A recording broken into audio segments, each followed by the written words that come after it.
Okay, sleep is not a luxury, it is a necessity for physical health and cognitive performance.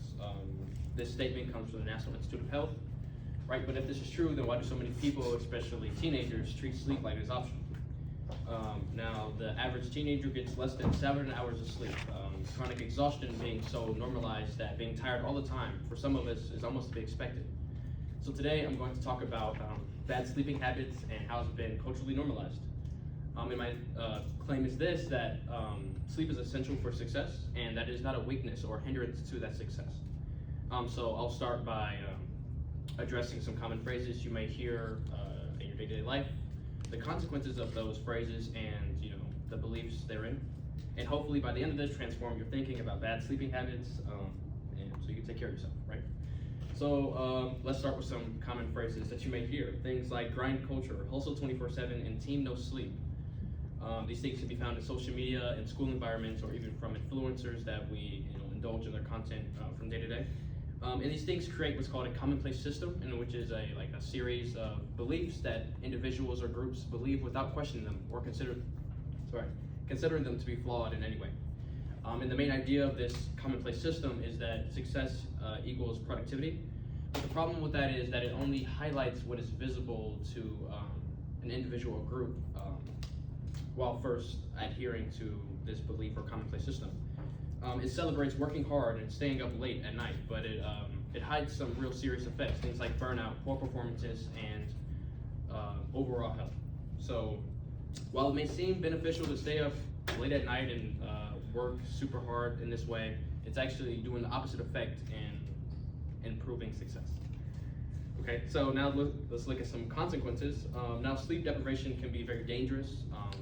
In terms of us who are students and teenagers who, indulge in society in a number of different ways. According to the Center for Disease Control and Prevention, sleep deficiency is linked to serious health problems like heart disease and stroke.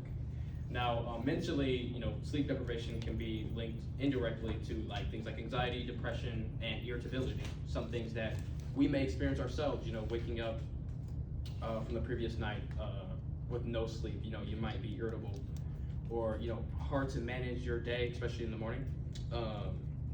And academically, we all know the effects of having no sleep before a big test, or before the exams, for example. There's a study by the American Academy of Pediatrics.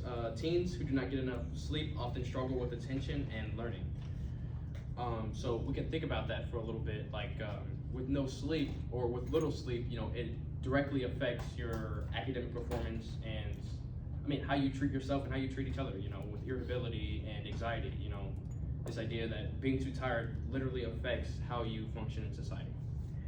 So things that need to change. Instead of thinking of sleep as wasting time, you could think of it as a time of recovery. To improve said success that you desire.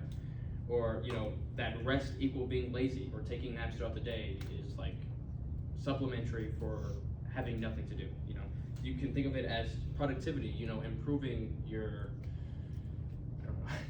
Improving your mind. Because as you sleep, the brain heals itself in terms.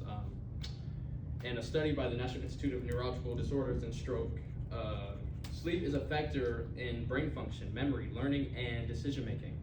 Okay, so more sleep actually leads to more success and more productivity, which is in opposition to staying up late at night and working really hard in the name of success.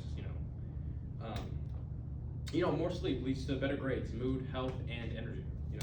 So in conclusion, sleep is essential, and we can see the effects of not having any sleep, and in opposition, we can see how success is improved with more sleep.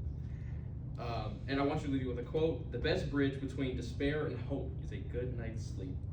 So here's my challenge to you: try to get 7 to 9 hours of sleep a night. And sleep better. So limit your screen time beforehand. Perhaps read a book. Reading always makes one tired. After a certain degree. And take care of yourselves. This is all I have for today. Okay, thoughts, comments, questions? I needed to hear that. Me too. It seems like a simple idea, but we overlook it so much. Exactly. Other thoughts? Thank you.